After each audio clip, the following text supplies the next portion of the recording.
Hi guys, welcome to the channel. This is what if Gohan was sent to DxD. Before we start, remember to like and subscribe to help the channel. Also check the description for the creator of the fanfic. Chapter 14. Asia could be seen completely frightened, as she was pulled by a group of priests towards the church from which she had escaped. Raynaire along with Dohnaseek, Matelt and Kalawarner, followed them from behind. The black-haired woman was in a great dilemma. She had told the girl that everything would be fine, but at the moment of landing, the older fallen angel had snatched her to the nun before throwing her into the group of priests. She couldn't help but give her partner a death glare, much to the confusion of those present. However, they didn't say anything else, and she preferred it that way. "We are going to start the ritual as quickly as possible." Dohnaseek suddenly broke the silence. This made Raynaire look at him in shock. "Why so suddenly?" the black-haired woman asked, upset by this. "We had agreed that this would be done at the end of spring." He exclaimed because he did not believe the sudden change of plans. "Don't be stupid," Dohnaseek said, making her growl in anger at what he said. "Do you think that Rimori clan won't do anything after what we did to their pawn?" He continued, much to the annoyance of his companion. "Besides, it's Kokubile-sama's order." This left Raynaire in pure shock. He immediately felt how his back froze upon learning of that. This did not look good at all. "Kokubile-sama? Why did you want to do something like this?" he questioned without understanding the boss's sudden interest in him with his plans. "Do you remember your friend from the day before?" It was Kalawarner who said this time. Raynaire stopped immediately in her walk. She was frozen in her position. It was clear that they had seen all the fuss yesterday with the Demi-Saiyan, but the idea that they could question her for this never occurred to her. "Seeing your expression is enough for me," Dohnaseek continued as he also stopped with Matelt and Kalawarner at his side. "Well, you see, the beating that guy gave Kokubile-sama seriously injured him, if you remember correctly," he said, causing her to look at him a little uncertainly. "Well, I decided to tell her about the nun's powers and our plan to possess her sacred gear." Raynaire's face contracted in anger at what he said. "How dare you!" he shouted loudly, causing Asia to look in his direction, while being pulled by the group of priests. "That was supposed to be a secret." "We agreed," she yelled, looking at the adult with rage written all over her face. Asia didn't understand why Raynaire was yelling at her classmates. She clearly looked furious at them. "Ever since that boy appeared, you've been acting so weird, Raynaire-nisama," Matelt told her, making the black-haired girl show her fangs. "I must say," Kalawarner began, looking at her carefully, "that day you look very nervous around her, Raynaire." This undoubtedly made the black-haired girl nervous, knowing what the other girl was getting at. "I'm a woman just like you, and I can clearly see that you have feelings for that guy." If Raynaire blushed, it couldn't be known, as the girl looked away from the others. The black-haired woman couldn't help but do this. Kalawarner was absolutely damn right. She was deeply in love with the idiot. That's how it is. In love, she couldn't help it. Gohan was very persistent in helping her. It was annoying, but tender in her way. Not to mention that feeling in her chest from being wrapped in her arms, she just couldn't help it. "You don't have to say more." The older fallen angel's voice brought her out of her reverie, much to her chagrin. "For this reason and by Kokubile-sama's orders, I will be the one to obtain the nun's sacred gear." The Raynaire's eyes widened at this revelation. "What?" Asia's horrified scream was heard above everyone. "Is that what they wanted me for? Because of my twilight healing?" Small tears of anguish fell from the pale blonde's face. She couldn't believe that they would take away this gift that God had given him. "Of course, little idiot nun." Another voice made itself known, coming out of the apparently abandoned church and revealing a head of gray hair. "That's all you're good for after all." She was wearing a tunic of full body, with a pistol in his right hand, while his other hand held a lightsaber. "Maybe I can have some fun with your corpse after the ritual." A psychotic look came over his face as he looked at the nun. Distraught, and licked the tip of her gun, in a sadistic way. "Mr. Freed," Asia said in fright as she looked at the priest standing at the entrance of the church. Raynaire looked anguished at the poor nun crying. She seemed terrified before of what would happen to her.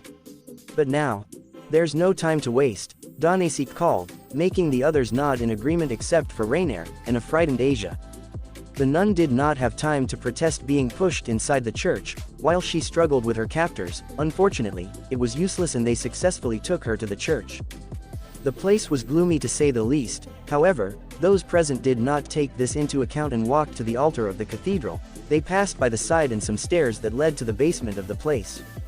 Raynaire stayed behind everyone. She couldn't do anything else now. Dohnaseek was named the new leader by Kokaville, that bastard. Tie that nun to the cross. Freed's voice snapped her out of her thoughts, making her look at the new scenery ahead. The place was completely dark as it was the basement. No natural light could be seen. The worn and dirty walls prevented it. However, the torches scattered around the site gave a faint reddish glow in the place, managing to partially illuminate the room. Basement. The cross that Dohnaseek had said was on top of an altar in the middle of the basement. No, please let me go. The nun's terrified screams were heard in the place and causing a slight echo in the gloomy room. Raynaire sama. Asia turned to see the fallen angel as she was led to the altar. You said everything would be alright. Tears began to spill once more from her anguished eyes. You promised me. She choked on her scream. Raynaire, who had stayed behind, could only hug herself slightly, and divert her gaze from the nun when she saw the looks that the others present in the place gave her. Did you really believe that woman's words, you little idiot? Freed said mockingly to the crying nun. Haha. So cute. You almost made me throw up. She continued with that insane look on him. It's a fallen angel. They are scum. Experts in fooling idiots like you. Raynaire squeezed his suit tightly upon hearing him say this. It was true, she was scum. A fucking liar. Freed was absolutely damn right. He had tricked that boy at the fountain before killing him. He had lied to the poor nun that she was being tied up at the altar, and most importantly, he betrayed Gohan's trust. She wanted to cry more than Asia, much more than that day at the meeting. She felt weak in her feet. Raynaire was afraid she would fall to the ground in a mess. There was no one to lean on, there were no good memories to hold on to. And clearly, there was no Gohan to hug her. The demons have entered our territory, a hooded priest made known to those present and made Raynaire cheer up a little by his words. Will it be Gohan? The black-haired girl thought hopefully. Normally when those demons appear, the black-haired one is usually with them. How many? Dohnaseek questioned looking at the hooded priest. According to what they tell me, there are 2 of them and they are girls. Raynaire's hopes died instantly. Raynaire, Metelton Calawarner, the older fallen angel called. Take care of those 2 nuisances, he said, causing Metelton Calawarner to nod and then walk to the stairs except for Raynaire, who stayed in his place arms crossed. I'm not moving from here, he told the older fallen angel, a defiant and deadly look on his face. Do whatever you want, Dohnaseek replied before turning his gaze to Asia tied to the cross. Just remember who's in charge, he finished before walking towards the nun and leaving a very upset Raynaire. He. Freed laughed, puzzled and very amused. What have I missed? I sneer as he looked at the 2 fallen angels on the spot. Sometime later with Gohan and the others, the Demi-Saiyan along with Issei, Kaneko and Kiba, had finally arrived at the church where Asia lay captive. At first, the brunette was worried that he was in the wrong place and Asia was not there. However, Gohan had informed them that he could perceive the presence of all living beings. Of course Gohan did not know Asia's ki, but he knew Raynaire's ki perfectly. This was enough for the group to get going. The black-haired man could have gone ahead and rescued the nun, however, he still remembered Rias's words before leaving. Clearly she wanted Issei to take responsibility for this. Besides, I won't always be able to be there for him, the black-haired thought, looking sideways at the brown-haired man who was looking attentively at the door of the church. He remembered what Rias and Akeno had told him this morning. Issei had been injured and he hadn't even been aware. There are many priests inside, Kiba said, taking the black-haired man out of his thoughts. I'm surprised, the fallen angels don't usually get along with them. In fact, I could say they hate each other, he continued while his gaze was on the church with a slight tone of annoyance on his face. I'm sure you already know we're here, the little Nekomata began, as she walked towards the entrance of the church. There's no point in waiting any longer, she suddenly kicked in the large doors of the place, throwing them open in the process. Gohan just looked with a drop of sweat for the little girl, however, he decided to enter the abandoned place with her. Issei and Kiba could only nod before following the 2, their guard always kept up in case of a trap or ambush, but fortunately or not so fortunately, no trace of anyone else could be seen. The place seemed completely abandoned, with the wooden benches partially rotten due to humidity. The statues of the place were totally destroyed, the walls as well as the ceiling, had cracks on all sides, pillars about to collapse, torn paintings, particles of dust flying throughout the church. All this, bathed in darkness and the dim light of the moon that entered through the partially broken windows. What a horrible place, Issei muttered as he saw the gloomy scene ahead.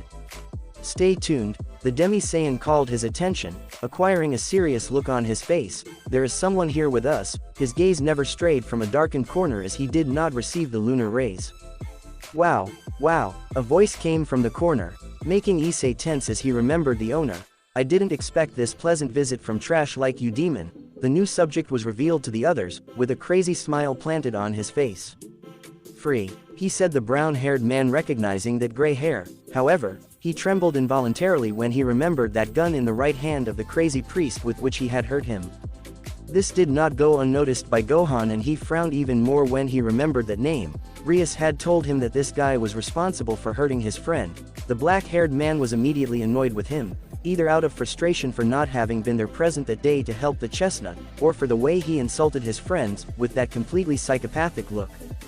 Issei-san, the Demi-Saiyan spoke without taking his serious gaze from the crazy priest. Your friend is below us. Take Kiba-san and Kaneko-san with you. I can feel how several ki surround her. His voice carried seriousness with slight annoyance written on his normally serene and happy face. He could also feel Raynaire. Her ki seemed to fluctuate with alterations, clearly distressed by something, and Gohan could tell that when he felt how a ki was descending very quickly. Without a doubt it was this girl Asia. Issei had to hurry if he wanted to rescue his friend. He would need all the help he could get down there. They couldn't keep wasting time here with this priest. But Gohan-san, the brown-haired man tried to protest when he saw his friend. However, he was interrupted by him. Her life force is fading fast. I yelled, strictly making him recoil, surprised by his outburst. Didn't you say you were going to rescue her? At this rate she will die. He calmed down a bit, but his gaze never lowered its intensity. Kiba and Kaneko could only look at the scene, immediately understanding the severity of the situation. Issei was encouraged by this. It was true. Asia could die. She couldn't keep wasting time. Lol. A laugh was heard in the room. Being freed, having heard all the ruckus. That idiot, none, there is no salvation. He laughed at the dark-haired man's deadly gaze towards him. Besides, what makes you think that I will let them pass, demonic scum? The strangely long tongue of his came out of his mouth and began to sway from side to side in an insane and disgusting way. Gohan had enough of this guy. He reminded him of that fallen angel from the other day. They both seemed equally insane. Who? Aggghhh.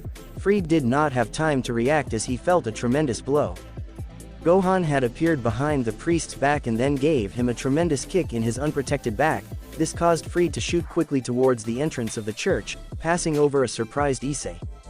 I'll fight him, keep going, he told them, making him look at him before nodding his head and running towards the stairs behind the altar of the place. I won't let them. Freed quickly got up, aiming his gun at the retreating boys before firing 3 silver bullets at each of them. A slight gust of wind was felt in the place. However, nothing else happened. There were no bodies falling, there were no traces of blood. There was not even a trace of the projectiles fired. This left the gray-haired boys stunned. Issei, along with Kiba and Kaneko, stopped when they heard the priest's shots. Kiba had prepared to repel the bullets with his sword. However, it was not necessary to see what had happened. The blonde was the only one who could clearly see what had happened, and he couldn't help but widen his eyes as he looked at the impassive black-haired man instead. What the hell? Freed questioned, not understanding the situation. They should be writhing in pain, begging for their pathetic lives. The crazy priest shouted in frustration.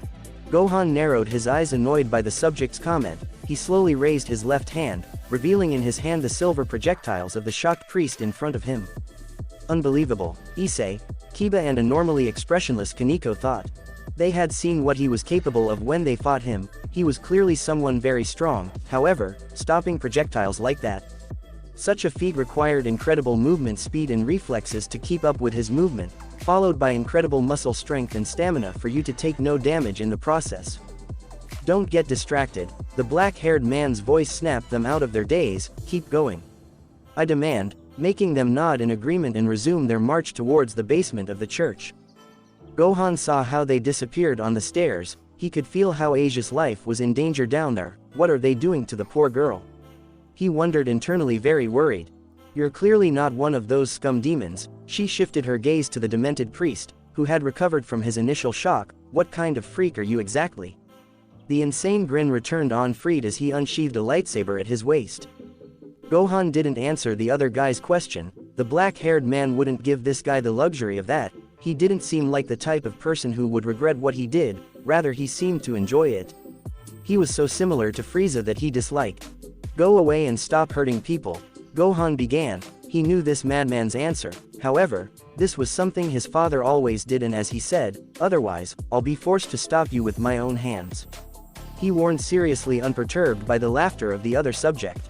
Ha ha ha ha, fuck me, do you think this is a fucking game? She looked at him sadistically, while that predatory smile never left her face. Gohan glared at him. He was about to say something else when crash, lightning struck very close to the church, stunning those present. Akeno-san and Rias-san are here, he thought in surprise as he looked at the slightly cloudy sky. They're fighting two fallen angels, he continued as he hadn't noticed this before. They don't seem to need help, so I'll leave you alone. He returned his gaze to Freed, who was still smiling. Do we have more visitors? Freed said as he returned his gaze to the black-haired man. Good. More scum to kill. He licked his gun sadistically, disgusting the black-haired man. Gohan entered a very familiar fighting stance. Words were unnecessary. Freed seemed to take his hint and quickly pointed his weapon at the black-haired boy, while he held the lightsaber more strongly with the other. The rest would have to wait. With Rias and Akeno buuuuumm. A loud crash was heard in the place, followed by a strong burst caused by the intense clash of powers. They're pretty good, Warner commented as he watched Akeno stop another of his light attacks with her magic barrier. Akeno wore a different outfit from her academy uniform, this being a pearl white priestess kimono and fire red on her long skirt. Although I wonder, how long will they last? Matelt said, sitting on a tree and looking at the two demons standing on the ground. And don't even think about running away to help your slaves, she continued mockingly, preparing another spear in her hand. There's no need for us to go with them, Rias said, looking with a confident smile at the little girl. Quickly, Akeno parried another attack from Warner, who had used the distraction to target the Crimson Princess behind her. Era, the Lightning Priestess smiled as she looked at the fallen angel in a business suit, attacking from behind. Is that what we like? Akeno mocked, looking with that sadistic smile on her at the other girl standing on a tree in the place. Flash, was the only warning Warner got, followed by a strong lightning that struck the tree she was standing on, destroying it in the process and sending her flying into the skies. Damn demon, the fallen angel yelled angrily as she steadied herself in the air with her angel wings. It seems that you have a very powerful slave under your protection. Alago Matelt, looking at Akeno, who lightly covered her mouth, preventing the giggles from coming out, and had a slight blush on her cheeks. But that boy, Issei, is no match for us. I wouldn't be surprised if he's already dead, the little girl mocked. If I were you, I wouldn't underestimate Issei, Rias began with the same smile, only this time with a dark face. After all, he is my strongest pawn, she continued without looking away from the two of them. Besides, Gohan-kun meets them. The Queen of Rias spoke, while holding that smile of hers. I'm sure nothing bad happened to them. She raised a curious eyebrow at the laughter of the two fallen angels. Warner and Mattel couldn't help but laugh when they found out about this. That boy that Raynaire had fallen in love with, was he here too? It would certainly be hilarious to see how the other fallen angel would react to seeing him. It's a pity they had to deal with these two inconveniences. Hee, that guy, Gohan. Mattel calmed down a bit, he'll be too busy with Raynaire Nisama to help that guy. This caught Rias and Akeno's immediate interest. Because what you say? Rias asked doubtfully, not liking where the conversation was going. Don't they know? Warner countered, leaving the two girls on the ground confused, who shook their heads. It seems that Raynaire and that Gohan guy have been having brief encounters. Akeno's smile fell abruptly, while Rias glared at the girl in the sky. Right, and she started acting really weird, Mattel continued as she put a finger to her chin in thought. Apparently, Raynaire Nisama fell in love with that Gohan. She couldn't see the clenched fists of the two girls each time. More furious, actually, I think that Gohan guy, he also. She couldn't finish as she received a strong attack from Akeno. Mattel screamed in surprise and in pain. Her suit tore a little and her hair became electrified, causing small strands to rise, almost out of inertia. Don't you dare finish that sentence. Akeno looked furious, her face showed a look of anger very clear to everyone, something that didn't sit well with the normally happy girl. Rias did nothing, however, she remained silent with a dark countenance hiding her beautiful face. Gohan had lied to her, she already knew that, but I don't expect it to be related to a fallen angel, of all things. She was angry, not furious. Furious with Gohan, furious that she kept this kind of a secret from him, but what bothered her the most? He's dating another girl, she thought furiously, with little reddish hints around her and her crimson hair, dancing lightly with the sudden unknown breeze that arose in the place. The life of our protagonist was in great danger at the moment. With Issei and the others, Issei together with Kiba and Kaneko, quickly went down the long stairs of the cathedral. The basement seemed to be very deep since the long corridor full of stairs seemed endless. The light from the torches on the side gave a faint reddish glow that it allowed them to see without the need to use their demonic features. Hold on, Asia-chan, I'm coming for you, the brown-haired man thought, anguished as he looked ahead, his face showing nothing more than determination to save the nun. From one moment to the next, they reached the end. It didn't take long for them to leave the corridor, leaving the gloomy basement in sight, and the huge altar in the center. Welcome back, demons, Dohnaseek's voice resounded above everyone, as he watched the arrival of Issei and his companions. They took longer than I expected, he continued, smiling at the amazed brown-haired man. There were dozens of hooded priests around the altar where the fallen angel was, and next to him, an insecure Raynaire, looking at the poor nun tied to the cross, with those chains keeping her prisoner high up. Asia-chan, Issei screamed desperately when he saw her friend in that place. Issei-san, Asia said weakly, as she raised her head with great difficulty. She seemed to be wearing only an almost transparent nightgown, leaving the nun's small nipples slightly visible. The brown-haired man felt immense pain in his heart to see her like this in such a sorry state. She seemed so weak, there was no smile on her. Her pretty face was stained by those dry salty traces of sweat and from crying so much. He couldn't take it anymore. Asia-chan, I came to save you. Don't worry, the brunette yelled at her before running towards her without caring about anything else. Issei-san, wait, he was stopped by Kiba, who pulled him by his academy jacket, knocking him back from a powerful spear of light from Dohnaseek. Boom! A loud explosion caused both Issei and Kiba to be pushed with great force into the wall behind them, momentarily stunning them. As I said before, Dohnaseek started again. Seeing them get up from the ground, they took a long time to arrive, and the ritual is about to end. To prove his point, Asia was seen screaming in pain when a dim greenish light eye surrounded his body. Damn, what are you doing to Asia-chan? Issei yelled furiously as the daze from the previous attack faded from him. I know what those fallen angels are doing, Kiba told him, who got back up from the ground and caught the attention of his two companions. They are trying to steal his sacred art through this ritual. The blonde informed seriously, leaving stunned Issei and Kaneko slightly. At this rate, that girl, Issei doesn't listen to the blonde anymore, his gaze focused on the crucified nun. Asia could die, the brunette thought in a daze, when his gaze returned to Asia, who was still screaming. Raynaire looked away from the scene, she couldn't take all this anymore. Of course, at first she thought of doing the same thing with the nun, however, none of this made sense to her anymore. Gohan had convinced her of this. Yet here she was, watching the petite blonde suffer while that bastard for a partner of hers, laughing madly at the almost finished ritual. Kya, Asia's cry of pain alarmed the brunette and a worried Raynaire. Small silver rings formed on the nun's chest. She stopped screaming suddenly, everything went silent, her eyes lost the sparkle in them, while her head fell to the side of hers as she stared up at a shocked Raynaire. You promised me, was what went through the head of the black-haired girl when she saw those empty eyes of the girl. You promised me, over and over again it went through her dazed mind, as if it were a distant echo, but that was getting stronger by the moment, while his eyes began to blur Asia's empty face. He brought one of his hands to his own face, only to feel how his face became slightly moist.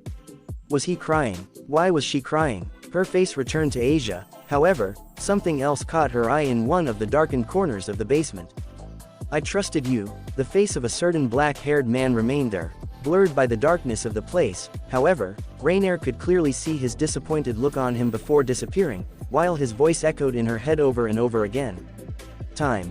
No, Raynaire yelled, startling everyone present, and a Dohnaseek about to take the floating rings in front of Asia. I promised. He launched himself at the male fallen angel, knocking him down along with her in the process, falling from the top of the altar, and colliding hard with the already cracked hard floor. This completely confused everyone in the place. Weren't the two of them together in all of this? It was what went through the mind of each present, seeing them struggle on the ground. Issei, along with Kiba and Kaneko, didn't know what to think of this. Why would that girl do that? Wasn't she supposed to be one of the bad guys? It was the doubt that arose in the demon trio upon seeing such a scene before them. Issei, Raynaire called to the brunette, while dodging a punch from Dohnaseek aimed at his face, "Don't stand there like an idiot. And help Asia," he demanded, holding the older fallen angel to the ground. "Yuma-chan," the brown-haired man said in a daze. However, he quickly shook his head to clear his astonishment. "Guys, let's go to Asia," she told them, the chestnut throwing himself to the rescue of her friend. Dohnaseek managed to get out of Raynaire's grasp, punching her in the stomach with force, knocking her breath away. He quickly spread his wings ready to go for Asia's sacred gear. However, Raynaire recovered faster than expected and held his wing right, preventing it from leaving the ground. "Don't let them get close to the nun," Dohnaseek shouted desperately to the dozens of priests in the place, causing them to take out a lightsaber each, ready to stop the advance of our young demons. Issei and company made their way through the priests. They were not very strong for them. The brown-haired man did not have to deal with the enemies, when both Kiba and Kaneko got in the way of the attack and easily defeated the hooded priests. Kaneko punched enemies hard with her fists, knocking them down instantly or killing them without much thought. Kiba was not far behind. He moved quickly through the great masses of enemies, finally slicing the priests with surgeon precision. "Decrease. Go and rescue your friend, Issei-san," Kiba told her as she deflected another attack from one of the priests. Kaneko just nodded in agreement. "Guys," Issei began once again, surprised by the help his friends were giving him. "Thank you." He gave thanks before running to the altar and then up the long stairs that led to his crucified friend. It didn't take long for him to reach the top of the altar. There he could see Asia's state better and he couldn't help but clench his fists thinking about what she had been through. He quickly approached to free the nun, trying to ignore the strong disaster that was coming. Was released behind his back. "Come on Asia-chan, you'll almost be free," said Issei, managing to untie the little nun, preventing her from falling to the ground. He held her in nuptial mode. "Let's get out of here, it's not safe," he continued when he saw the battles that were taking place all over the place. Holding the girl tightly and in a protective manner, she started down the stairs, deciding to jump all the way to the end so as not to waste any more time. "Raynaire, damn traitor," Dohnaseek yelled furiously at the other fallen angel. "Kokubile-sama, he'll know about your insolence. I'll make sure he finds out myself," I yell angrily at the black-haired girl. Raynaire felt how her back was suddenly chilled by what was said. However, she got rid of that feeling quickly. There was no turning back. She threw a spear of light at the fallen angel, being dodged by him with some difficulty. She quickly returned the attack with her own spear at the girl, with it taking flight through the skies to get out of the path of the spear, while that her opponent was following her from behind. Raynaire quickly turned around, only to receive a charge from her enemy. This caused her to crash into a pillar of the place, partially destroying it and coughing up some blood from her mouth. Dohnaseek wasted no time and landed a blow to her face. Stunned. The black-haired girl looked blurry for a few moments. However, the bastard's laughter told her where she was. She soon launched herself at him again. Using the tips of her high boots, she hit the most sacred place of a man hard. "Aghhh, bitch," he screamed in agony for the fallen angel as he fell to the ground in pain, while he held his private parts in the process. "And stay there, you fucking bastard," Raynaire yelled at the subject, before looking at the altar. However, Asia was no longer there. "I didn't realize when I released her," Raynaire thought, looking for the whereabouts of the two, only to see them at the entrance to the basement. Wait. Is she still in that state? He wondered in doubt when he saw the very weak nun, being carried by the chestnut towards the surface. Raynaire looked back at the altar, and concentrating her gaze, she could see the dim light surrounding some small floating rings. This was bad. The ritual had been successful and Asia's sacred gear had been expelled from her. He's an idiot. He doesn't know that without those rings, the black-haired woman thought with a start. She quickly flew towards the rings, taking them in her hands, went to the basement entrance to start following the brown-haired man up the stairs. She could die. He frowned as he went up the stairs, trying to catch up with Issei. Kiba and Kaneko watched Raynaire flee after Issei. However, they were helpless as the remaining priests surrounded them, preventing them from helping their friend. Kiba grunted at this while clenching her sword. Kaneko frowned at this, but he said nothing as he prepared to hit these persistent priests. Dohnaseek got up with difficulty from the ground. The blow that traitor had given him still hurt a lot. He looked at the altar where Issei had been rescued, before taking his gaze to the back of Raynaire, who was going up the stairs following the demon. Who had rescued Issei? I swear I'll kill you. Damn. His eyes showed nothing but fury for Raynaire. There were traces of small reddish veins in them. All your plans, thrown away by that damn traitor. I wouldn't forgive him. It would teach her that she shouldn't have messed with him. Dohnaseek. Standing up, he flew to the entrance of the enclosure, ignoring the fight that was taking place between the priests and the two devils on the ground. Upon arrival, he wasted no time and went up the stairs in pursuit of the fallen angel and the devil with Issei in his arms. With Gohan and Freed crashh. Splinters of wood were scattered across the skies when Freed's battered body was smashed against one of the church pews. You'd better give up, the Demi-Saiyan said to his opponent on the ground, moaning in pain. You don't have a chance to beat me, he continued, seeing him get up with difficulty. Ha ha ha, it seemed that the insane priest found the black-haired comment amusing. You're a very stubborn bastard. You make me want to rip your head off even more. Without warning, the priest launched himself at the black-haired man. Gohan clenched his teeth, annoyed with this guy's attitude. He was insane. Not a deranged. Just the simple fact of seeing his smile distorted from him with that disgusting tongue, swaying from one side to the other, confirms such a thing. Freed entered with a slash of his lightsaber. From the side, however, the black-haired man only jumped slightly back, dodging the priest's attack. This annoyed Freed and he quickly used his weapon to shoot Gohan's retreating face. This time the Demi-Saiyan decided to duck into the incoming projectile. Wasting no time, he launched himself at Freed, who quickly put his sword up in defense, managing to block his opponent's blow and his overwhelming attack. Unfortunately for the mad priest, his defense was useless as he was thrown into the air again due to the black-haired man's tremendous strength. This guy hit harder than that little cat demon. Recovering in the air, he somersaulted only to use the wall he would crash into as a springboard to return to his opponent, already prepared for his arrival. Gohan leaned his body, avoiding Freed's cut before hitting one of the mad priest's feet, knocking him off balance momentarily, and causing him to fall to the ground. However, Freed used his weapon to shoot the black-haired body. Ha ha ha ha. Freed laughed madly when he saw how the bullets pierced his enemy's abdomen. Die. Die. Die like the scum that you are. Ha ha ha ha. I hit the ground, but he didn't care when he saw his achievement. The Demi-Saiyan stood there, not giving any sign of movement or reaction. How about I blow your head off? Freed stood up quickly while still laughing madly. So when those demon trash see you, they're in for a pleasant surprise. Yes, that's what I'll do. I aim his gun at the black-haired skull. However, how about I blow it to you? Gohan's voice came from behind the gray head, immediately tensing him up and losing that insane smile from his face. Freed didn't have the time or the necessary reaction to avoid the tremendous kick to his back that sent him flying across the place. Crashh. Another of the benches was destroyed by the body of the gray-haired boy. Getting up quickly and slightly dazed, he managed to avoid a knee from the incoming black-haired man. However, the blow to his face could not be seen as Gohan, vanishing from existence only to appear in front of him and punch him hard in the face, deforming his face a bit in slow motion.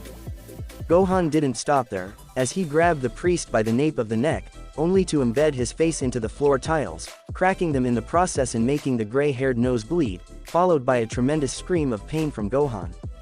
Freed. However, Gohan had no mercy as he slightly raised his face only to grab his neck with his free hand and smash him against one of the walls of the place, keeping him prisoner there, with his breathing agitated as he felt the fingers of the Demi-Saiyan pressing with his throat exposed.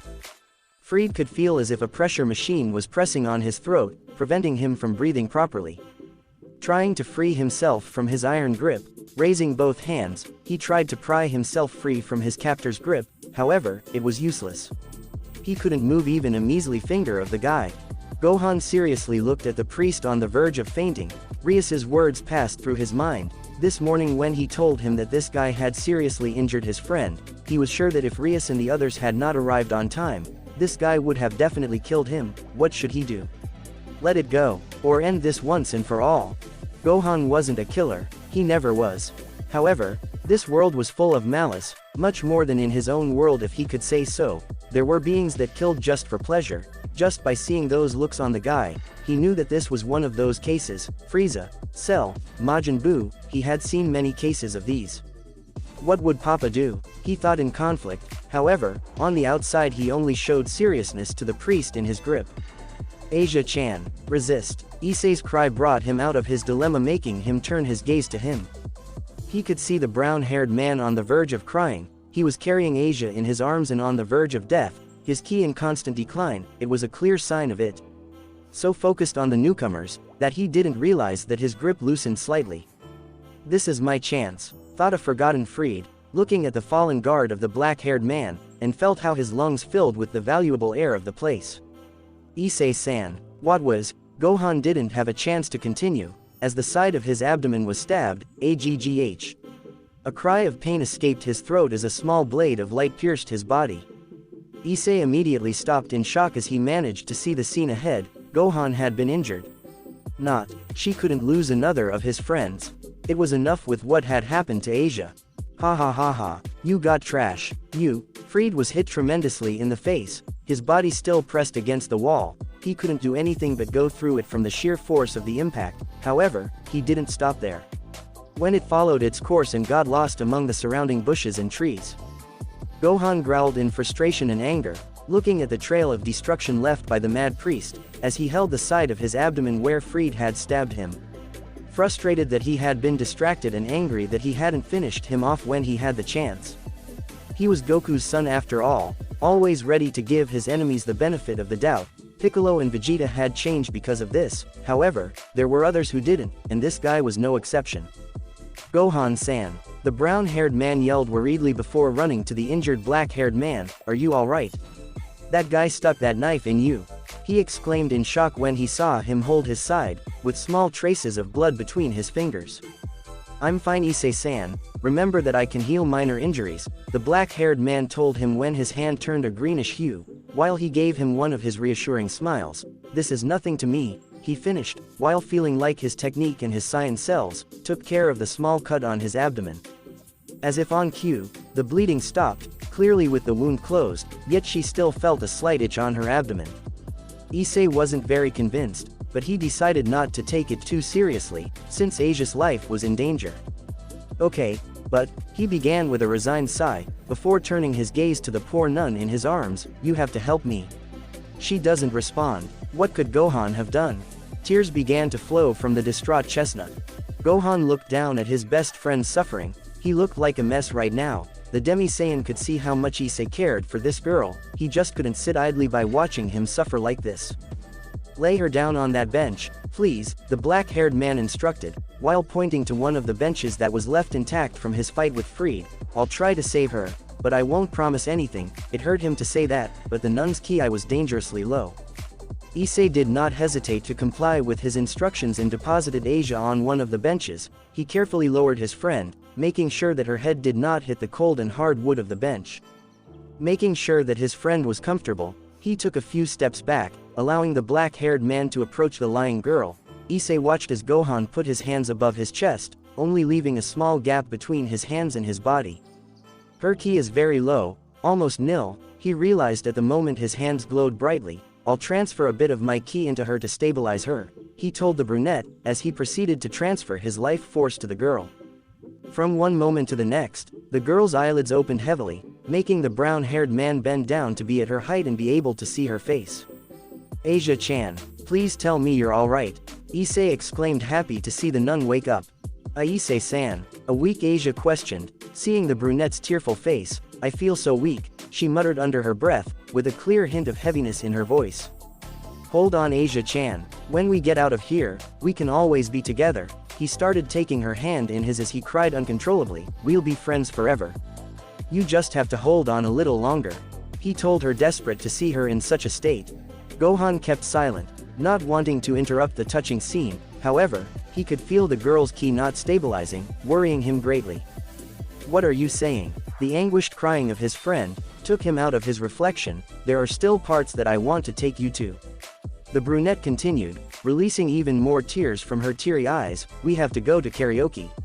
Then to bowling, and the amusement park, right? You didn't want to go there.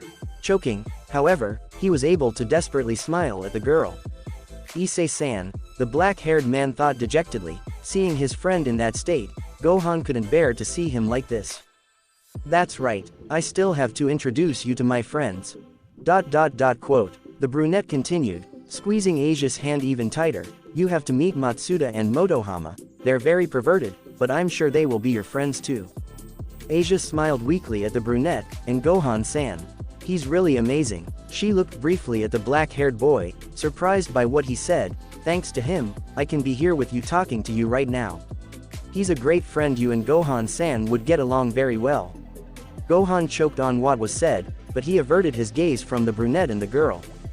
How could he be a great friend, if he couldn't protect him those times? Issei-san, Asia said, as she raised her hand weakly and then placed it on the crying chestnut's cheek, are you crying for me? She smiled cutely, making Issei remain silent, I'm so happy.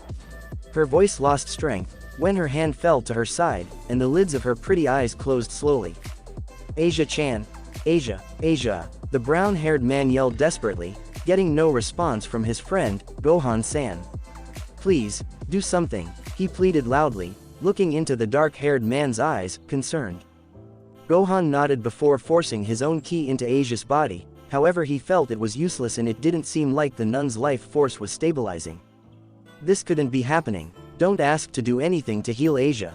The black-haired man was sure that her ki entered Asia, however, she didn't respond, it was like filling a void. It had no end, it was strange, as if her ki went elsewhere. Wait, as if it were somewhere else.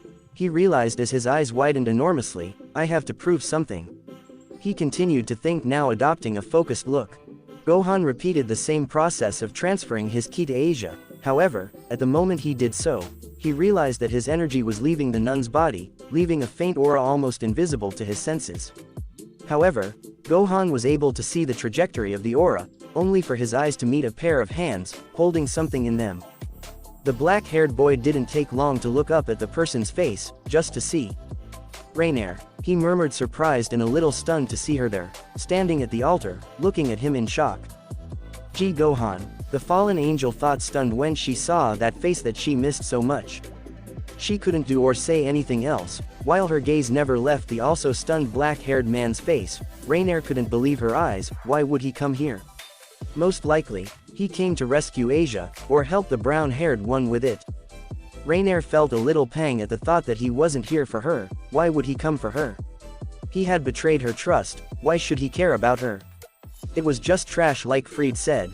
Gohan came out of his astonishment to see her look away from him, however, he could clearly see that insecurity in her again, only this time she had a touch of sadness, from here he could see the tears about to form in her beautiful eyes. Gohan-san, tell me you can save Asia-chan. The anguished cry of the forgotten chestnut tree brought them out of their reverie. Raynaire's head perked up at this, she remembered why she had chased the brunette to begin with, quickly walking towards the two boys, her steps clumsy and slow, still unsure of facing the Demi-Saiyan. Issei realized her presence when he turned to see her, with clenched teeth and tears still present on his face. What do you want? The brown-haired man yelled threateningly, as he stood in front of Asia in a protective manner, don't think that because you helped us, it will make me trust you. To prove her point, I take out the glove from her to aim at her with it. Gohan was shocked by this revelation, had she helped them down there? What exactly had happened in that place? I'm not asking you to trust me, Raynaire began, looking at the brown-haired man, while doing everything possible to avoid looking at the black-haired man next to him, but if we don't return this to that girl, she'll die, he informed them by showing what he was carrying in their hands, allowing them to see those two glowing rings. Those things, the black-haired man began, surprised, managing to get the attention of both of them, they are responsible for why my ki doesn't work in Asia. He reflected a bit, as he approached the black-haired woman, who couldn't help but tremble nervously. By his closeness, Raynaire. His violet eyes met the onyx of the black-haired man, how can we do that exactly? I asked calmly and with a hopeful face, surprising the girl for seeing that look on him. We just need to put these two on his chest, they will do the rest, she told them, as she averted her gaze away from the black-haired man. Please, don't look at me that way, she thought, blushing slightly, seeing him like that, so close. It made her legs shake involuntarily. "What are we waiting for then? Let's do what you said," exclaimed the chestnut with a new vigor. He soon snatched the rings from the girl, surprised by her outburst. "Understand?" Gohan's voice snapped her out of her surprise and caused her to look at him curiously. He really cares about her. Raynaire could only nod in agreement, before looking at the brunette next to Asia. She could see how the boy put the rings on the nun's chest. Quickly, the two objects lit up with an even greater light than before, followed by a slight glow that covered the body of the blonde on the bench, scaring her. To Issei, who took a step back in surprise. Gohan noticed the slight increase in ki in Asia. It seemed that what Raynaire told them was true. He had doubted at first, however, she really seemed to tell the truth. Issei looked at this hopefully. His friend's pale color disappeared, returned to its normal color. Her cheeks were taking on an imperceptible reddish tone, but clearly natural. In fact, the chestnut could see her chest, rising and falling more frequently than before. She seemed to be getting better every moment. "Thank you, Raynaire-san," Gohan muttered, looking at his friend's increasingly happy face. This surprised the black-haired girl next to him. He had never used "san" on her. That honorific was used when you considered someone a friend. Did he consider her a friend, despite everything she did? "Why?" I look at her, confused by her question. "Why do you thank me? I am also responsible for what happened to him. I was responsible for hurting your friend." He trailed off, as he averted his gaze away from her. He, dejected and guilty of everything. "Why would you say that to someone like me?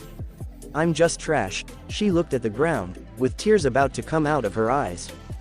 Raynaire wanted to disappear. She wanted to die right now. Let the earth swallow her and fate do the rest. She simply couldn't take it anymore. Suddenly, she felt something touch her cheek, something warm and protective. She knew what it was. She had already felt this before that time in the meeting. However, why now? "Because I care about you." Those words paralyzed Raynaire's world. "I'm concerned about your well-being. I can't bear the idea of seeing you like this." He guided her face with his fingers, to be able to see those crystalline eyes of hers in which he housed a large amount of liquids inside. Raynaire couldn't help but smile. While her cheeks turned crimson, Gohan could see her face flushed and happy, but she didn't care. It felt good that she did. She wanted to stay that way, with him holding her that way, looking at her enraptured face, while repeating over and over again how important it was to him. "Gohan," the black-haired girl began in a dazed way, seeing that pair of onyx so captivating for her. She couldn't finish the sentence, when the black-haired man pulled her towards him, blushing furiously, and leaving her a little confused. Boom! It exploded the next wall, causing debris to be scattered all over the place. Gohan took it upon himself to deflect or destroy the projectiles from the ground away from a shocked Issei, trying to protect a recovering Asia. Raynaire, who remained in his arms, only left confused and bewildered by what had happened. "I'm sick of all this farce." An annoyed shout was heard from behind them, making them turn in his direction. "You will pay for all the inconvenience you have caused me." It was Dohnaseek, and he didn't look very happy. With Rias and Akeno flash, Calawarner and Matelt managed to barely evade another of Akeno's rays.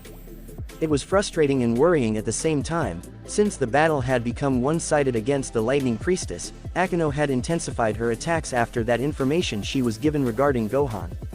Rias saw how her Rayna attacked mercilessly and totally angry. Every attack she made was destined to kill. For the first time in her life, her childhood friend didn't try to make her enemies suffer. She wanted to finish them off as much as possible. As quickly as possible. Rias knew what the reason was, and she also wanted to get this over with quickly in order to have a very serious conversation with a certain black-haired man. However, she could also feel the anguish of a certain chestnut due to the bond she had by being part of his nobility. Something had happened there in the church for Issei to get upset like that. This worried her greatly. Boom! A loud crash brought him out of his thoughts, followed by a strong gust that shook his crimson hair and school uniform, slightly raising the folds of his short skirt. "Enough game!" Calawarner yelled, annoyed, as he wrestled his spear of light against Akeno's beam. Clearly the fallen angel began to lose ground, while being dragged by the incredible force behind the violet hair's lightning. However, Matelt came to her aid, throwing her own spear into the lightning, managing to explode the attacks, causing a strong explosion followed by a very powerful shock wave that sent a shocked Akeno back. "Let's end this once and for all, Calawarner," Matelt yelled at his partner, who could only nod in agreement. "Then we'll go and end that garbage in the church." Little Loli smiled sadistically. The two fallen angels soared through the skies, summoning their own spears of light into their hands, as they stared at the girls on the ground with murderous intent. "Take this, demons," the two exclaimed as they launched their attacks towards them. However, crashh. A cracking sound was heard as the two spears of light collided with the magic barrier of Rias, who had intercepted the incoming attack.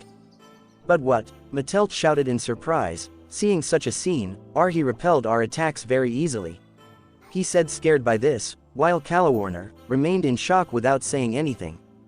"They made fun of my servants," Rias began in a deadly tone, as a reddish aura surrounded her. "I won't forgive those," she exclaimed before she reached out her arms and released a strong dark current towards the two girls in the sky.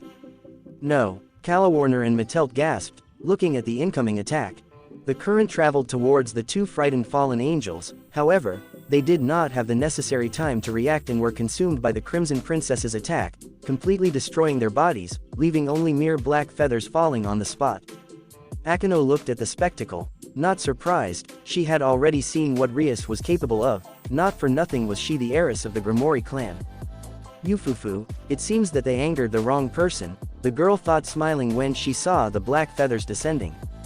"Akeno," Rias's voice snapped her out of her thoughts. "I have to go with the others. I feel like there's something I'm not going to like. Stay and clean up this mess," she said seriously, earning a slightly resistant nod from her.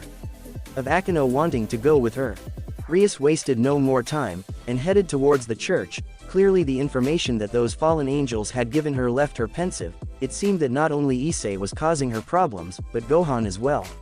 He would have to give many explanations when I see it. With Gohan and the others, "You're the guy that time," Gohan said as he was the first to snap out of his astonishment, still holding on to a blushing Raynaire. "What do you want from us?" he questioned, keeping his stern gaze on the newcomer. Issei's vision clouded in anger the moment his eyes caught the fallen angel. That damn. He had been the one responsible for why Asia almost died. Issei wanted to kill this guy. Make her feel what her friend felt on that cross. "I'm surprised to see you here," Dohnaseek began as he looked at the black-haired man's face. "I suppose you came for that traitor." The fallen angel growled, annoyed, while he looked at the girl in the black-haired man's arms. Raynaire only hid her face in the black-haired chest. As much as she hated that guy, she was absolutely right, she was a traitor. Honestly, she didn't even know whose side she was on now. "Say that again," the Demi-Saiyan growled dangerously, surprising the black-haired girl clinging to him, "and I swear I'll break that jaw so you won't do it again." Threat, clearly with murderous intent. Gohan didn't know that it possessed him. However, when he saw Raynaire's dejected face trying to hide it in his chest, it filled him with rage and anger directed at that bastard. For making Raynaire feel this way. The Raynaire of him. Dohnaseek was furious. However, he wasn't stupid. He clearly knew that this guy surpassed him in everything. His fight with him that time confirmed it. Raynaire would have to wait for now, at least until he got that power from the nun. Then, he would take care of that bastard and his damn lover. "Just give me that nun," he said more calmly. However, his deadly gaze never left his face. "I swear I'll let you go, if you hand her over to me." I carefully watched the black-haired man's every move, alert just by his presence. Gohan gritted his teeth. Who was this damn to demand that? The Demi-Saiyan was about to answer him. However, his brown-haired friend beat him to it, her face shadowed, as he walked towards the fallen angel. "Issei-san," the black-haired questioned when he saw his friend, but the brown-haired man interrupted him.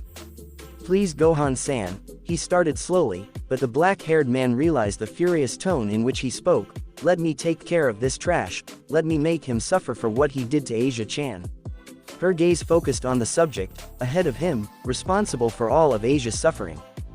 Gohan hesitated as he felt his friend's ki fluctuate uncontrollably. Clearly the brunette was furious. He wanted to take revenge on the fallen angel. This reminded him of that day against Cell. He had felt the same as the boy. He remembered how he wanted to make his enemy suffer, make him pay for all the pain he caused. His anger was so great that he got carried away and caused his father's death indirectly.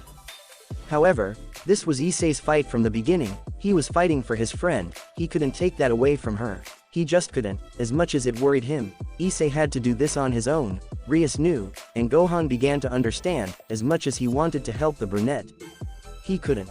"Issei-san," the black-haired man called the brown-haired man, who turned intrigued by what he wanted. Teach him why it's not good to mess with those you love. Issei nodded, looking askance at the Demi-Saiyan. Ha ha ha. Dohnaseek looked at the boy who was facing him. He was worried that the black-haired man would get ahead, but luckily he wouldn't have to fight him. But this poor idiot, do you think you can do something against my boy? I remember you, that I was the one who threw that attack of light at you in the park. He smiled cheekily, while he looked at the boy, more and more furious. Shut up, damn, shut up, the brunette yelled angrily, I swear I'll pay you. Suddenly, his arm began to shine, where he had his gauntlet, Dragon Booster. ... It wasn't Issei's words, a voice resounded throughout his body, surprising those present. Gohan and Raynaire watched fascinated at the boy's incredible light show, followed by the constant increase in his power.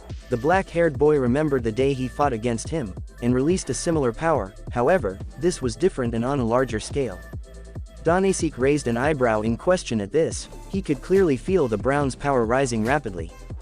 Boost. That voice sounded again in the brown-haired glove, covering him even more with that reddish aura. AHHGG.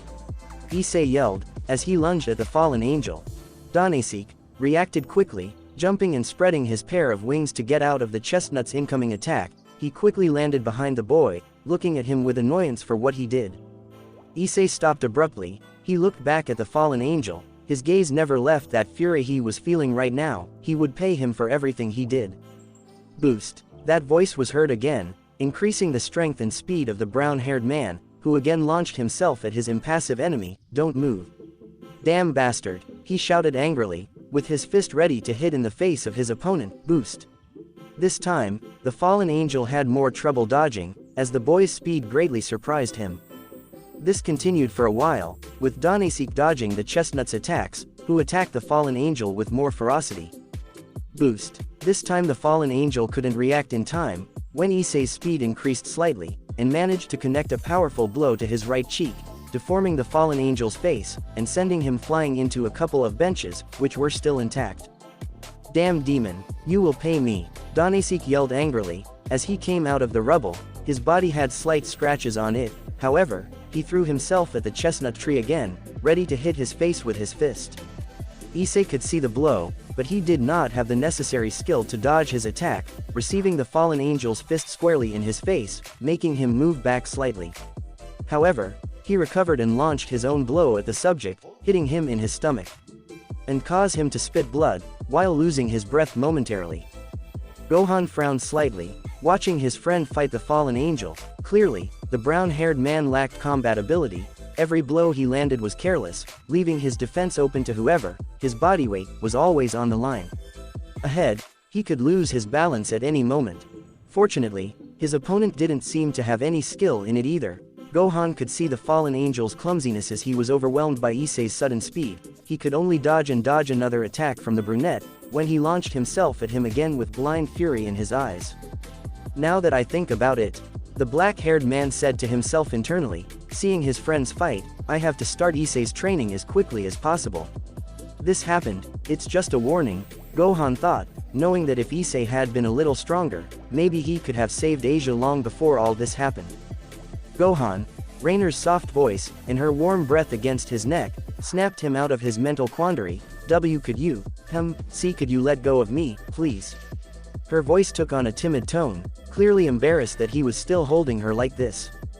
Gohan looked confused, and looked down, only to see the girl's incredibly generous chest pressed against his torso. She was wearing a black headband that did her best to cover her ample bust. However, he failed miserably at this.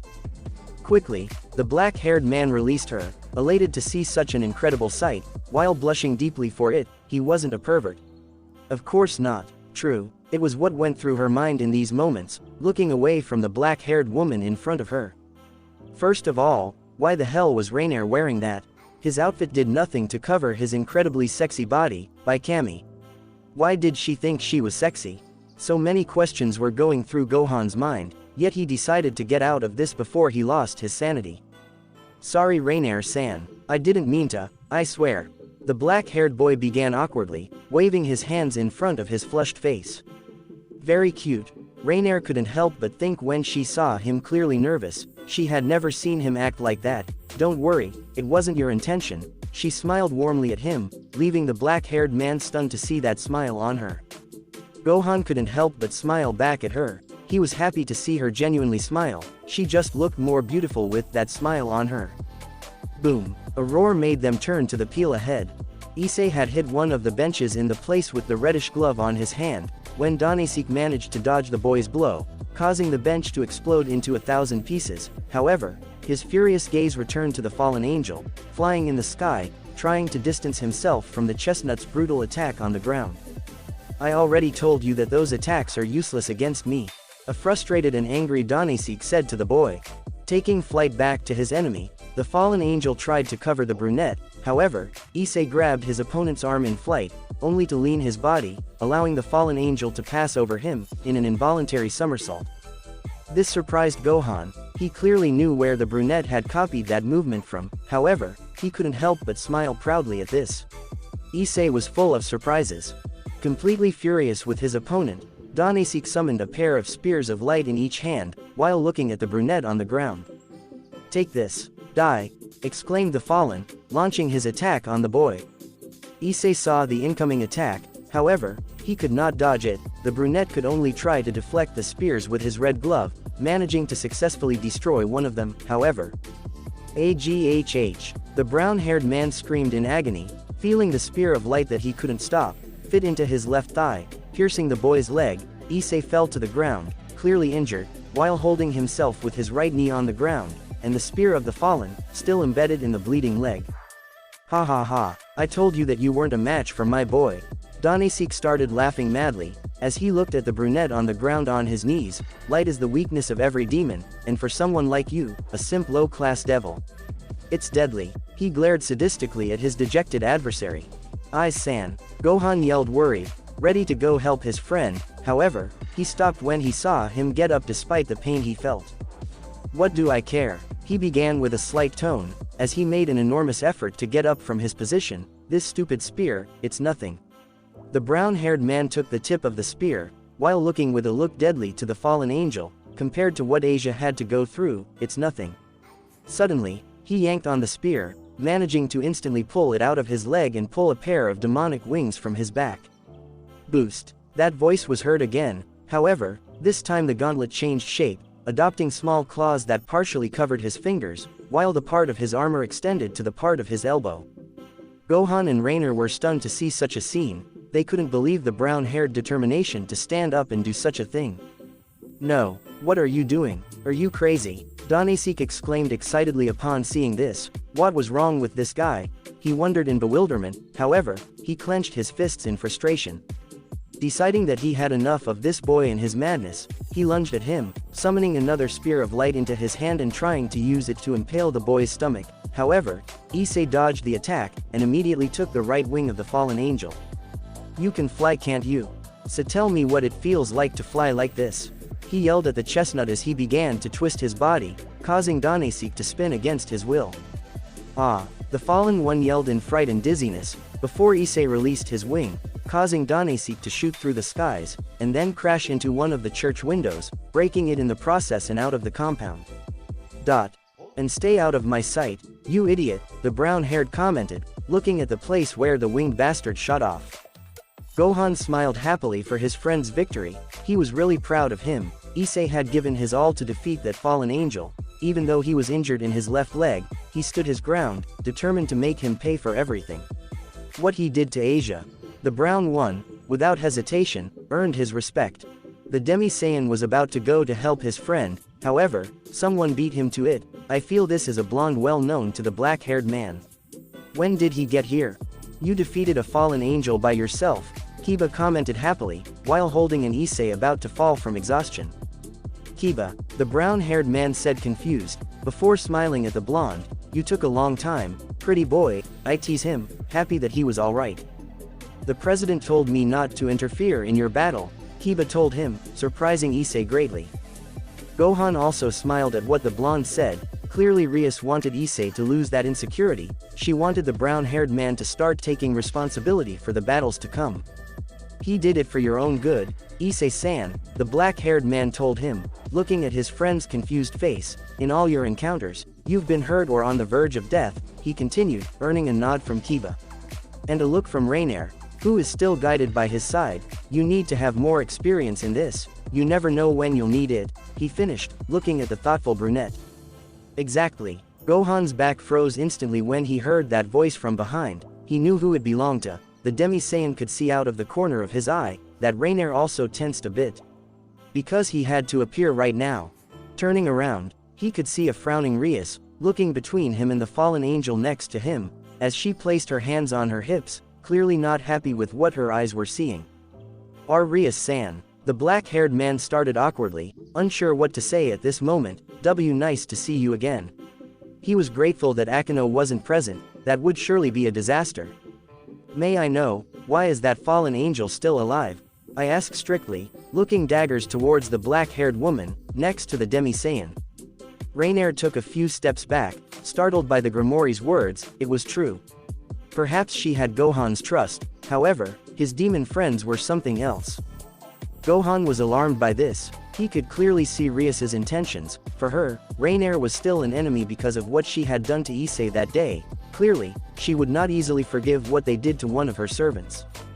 Rias-san, I can explain, the Demi-Saiyan stammered nervously, as he stood in front of the scared black-haired girl. Raynaire-san may have been bad before, but he was cut off by the Crimson Princess.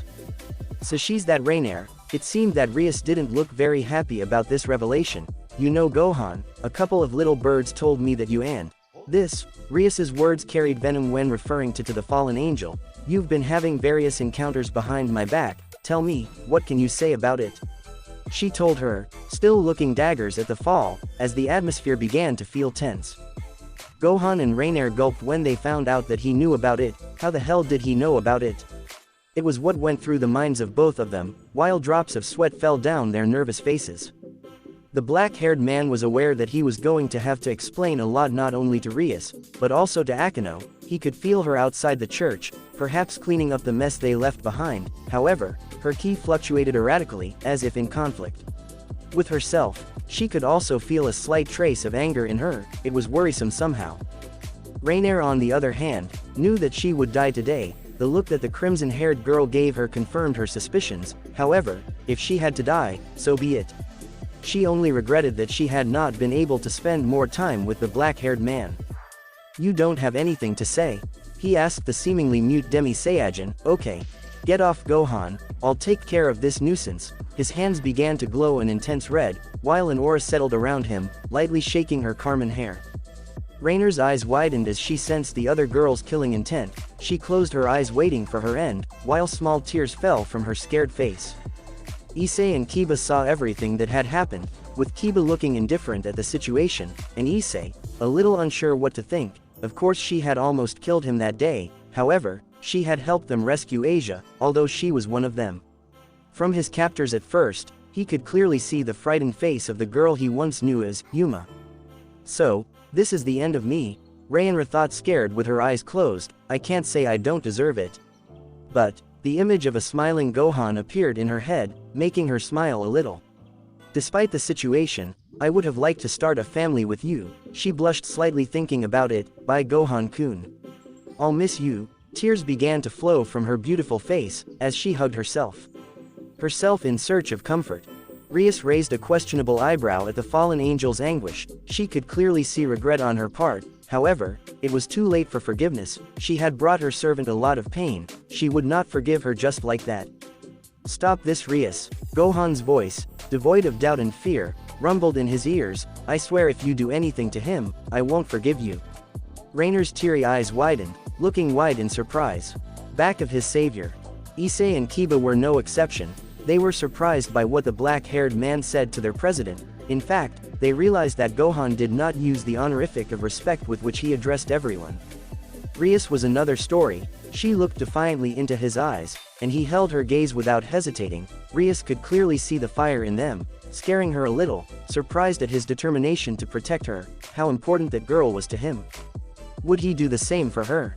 This filled her with jealousy. However, She couldn't be angry, not with Gohan, it was simply impossible for her. She knew very well the goodness that this boy emanated, it was that goodness that attracted her to him from the beginning. She remembered that day where he saved her from that renegade demon, despite not being part of his nobility, and not being obliged to protect her. He did it without hesitation, just the memory of being wrapped in his arms, while listening to those heartbeats. Her heart in her chest, so calm and serene, they drove her crazy. She would be lying if she said she didn't dream of him that night. You have a lot of explaining to do, Gohan, Rias began, letting her demonic energy drop back to normal, greatly cheering up the black-haired boy in front of her. You'd better get out of here before Akeno gets here. She continued to look away. Away from him as he crossed his arms under his broad chest. She won't be as understanding as I am. Gohan tensed upon hearing this. Clearly Rias was right, it was indeed a miracle that Rias spared Raynaire's life. He could still see annoyance in her eyes looking at the fallen angel, but if Akeno appreciates, he didn't want to know what would happen. Gohan nodded before turning to see the dazed brunette standing behind him. Raynaire was stunned by what Gohan had done. He was willing to face the Grimoire for her. He even went as far as to threaten the girl, all for her.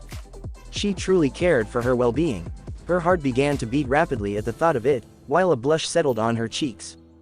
You have to get out of here, Raynaire-san. She snapped out of her stupor, while looking into those onyx eyes. I promise to look for you later and talk to you. She said this in a whisper so Rias wouldn't hear, luckily she didn't. Maid. Okay, the Fall replied, as he nodded. By Gohan-kun, he felt his cheeks burn, looking into those eyes so dark, where he would gladly lose himself for all eternity. Next, he ran to the entrance, passing by a surprised Issei, but happy for his black-haired friend, and a confused Kiba by his president's decision, but he didn't say anything, not wanting to prolong the topic. Rias gritted her teeth as she heard how the fall of the Demi-Saiyan said goodbye. She referred to Gohan with a kun, like Akeno did, who. She was so jealous right now. Gohan smiled when he saw her withdraw. He was happy for her, happy because Rias had spared his life. He knew he would have a lot of explaining to do, but he left that for later. What mattered was seeing Raynaire free.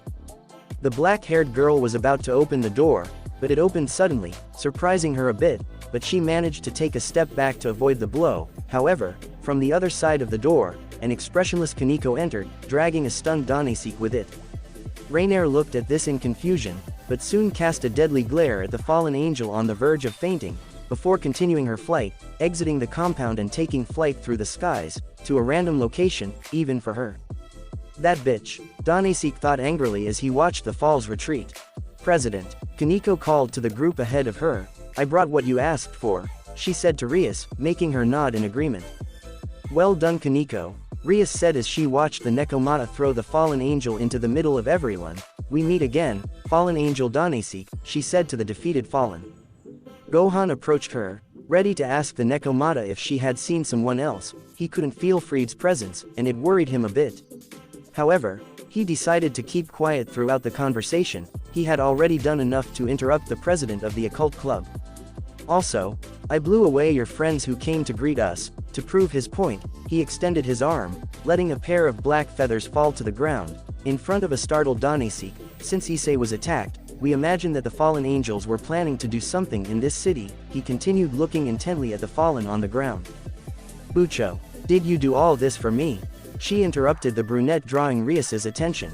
Issei, that sacred gear, she said in surprise as she looked at the new appearance of the pervert glove. I see. Fallen angel Dohnaseek, Hyodo Issei's sacred gear, it's not just a twice crystal, she informed him, stunning the subject. On the floor, Gohan was surprised by this revelation. He still didn't quite understand the sacred gear. Azazel had informed him a bit. From what he knew, they were objects with powerful abilities given to humans by God. However, that was all. He did not understand the rank or level of each one. What? He questioned, adopting a look of utter terror with each passing second. It's one of the 13 Longinus gears, he continued, as he looked at the frightened fallen angel. The Scarlet Dragon Emperor's glove, Bastard gear. The fallen one's eyes widened greatly at this. The legendary power that is said to be able to destroy God. He thought in shock, unable to believe what was said to him, in the hands of this child. He finished, completely terrified as he looked at the ground. Gohan looked at Issei's glove seriously. It was true, since that time he stopped his attack in training, He could feel an immense power in it. The black-haired boy didn't know what it was, however, he felt that something outside of Issei resided inside. The usual, in addition the boy had told them about those voices that he heard in his head. Issei on the other hand was surprised, raising his arm with the scarlet glove on it, he looked at it carefully. Was this power as powerful as his president had said? Issei-san. The voice of a forgotten Asia was heard around the place, surprising everyone present and even more so Issei, who couldn't believe his eyes. Where am I? Am I dead? The nun asked confused, while she sat on the bench a little dizzy from what happened before. Asia-chan. The brown-haired man yelled with happiness, launching himself at Asia surprised by her outburst. You're really fine. You're really fine, he exclaimed happily, while he hugged the blushing nun tightly and cried heavily into her blonde hair. Gohan watched the scene with a big smile, seeing his friend happy with the nun, he really deserved it. Rias, Kaneko and Kiba are happy for the boy, seeing him there, crying with happiness while hugging the nun, made them smile pleasantly. The brown-haired man undoubtedly had feelings for the blonde-haired girl. This is my chance. Ha ha ha. No one noticed when Dohnaseek created a spear of light, ready to attack to kill the closest one, this being Rias, who was looking at the moving scene that her servant and that nun had, died Princess Grimori. Ha ha ha, he yelled as he lunged at the distracted Rias. Rias, who was the first to react to the sudden cry of the fallen one, was alarmed when she saw him a few centimeters away, about to impale her with that spear of light. The blow was going to her heart and she would not have the opportunity to dodge at such a short distance. Deadly attack. Because I was so distracted, Rias thought, closing her eyes waiting for her cruel end, while listening to the terrified screams of her servants. It seemed like an eternity for the Crimson Princess, as she waited for the fatal blow to her heart. It was frustrating. Because she didn't die already. The simple wait was a torment for the frightened girl. Why hadn't the blow arrived yet? Opening his eyes slightly in curiosity, he could see the same scene, with the fallen angel, about to impale his spear of light on her. However, this time the fallen one adopted a look of pure terror, looking at the hand that held his spear. Before looking slightly behind her. Confused as to why, she looked in the direction the fallen was looking, only to widen her eyes as she saw the defined jawline of a certain raven-haired man very close to her, so close that she could feel the boy's strong abdomen touch her tense back. Gohan, the heiress of the Grimori clan, thought in a trance, he saved me. Again, she blushed deeply, almost the same color as her crimson hair. However, she never took her gaze from that serious expression of the black-haired. Gohan gritted his teeth in anger. How dare this bastard try to hurt Rias? He wouldn't forgive him, not this guy. Wait, you said you wouldn't interfere. Dohnaseek started frightened as he dropped his spear in sheer terror, and took a step back away from him and the stunned girl. How dare you? The black-haired man yelled furiously, glancing daggers at the fallen angel. I won't forgive you for what you tried to do to Rias-san.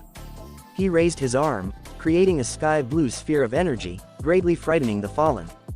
No, I won't let you. Dohnaseek turned around ready to fly away. However, his attempt was useless, when Gohan released the attack, causing a strong beam of light to shoot towards the fallen angel, disintegrating him in the process. There was no trace of the subject, not a shred of evidence that it ever existed. Rias looked fascinated at the scene. Gohan had done something he never thought he would do. He just killed a fallen angel. He just ended someone's life. He never thought he'd see the day the black-haired man would do this. He just couldn't think about it. Gohan was such a gentle and kind person, even against his enemies. Proof of this was that Raynaire girl he let get away. However, this. I don't like killing. Rias-san, as if knowing her hesitation, he told her, while his gaze never stopped looking straight ahead, but if it's to protect the people I care about, I look at her, seeing those eyes. Such brilliant blues of hers, marveling a bit to see them so close. I'll do it without hesitation, he smiled seeing her face flushed and stunned. Rias felt her heart go 1,000 an hour, while the blush became even stronger. Such words from Gohan moved her greatly. She was so important to him. Bucho. It was Issei who called, pulling her out of her reverie. I'm glad she's alright, but...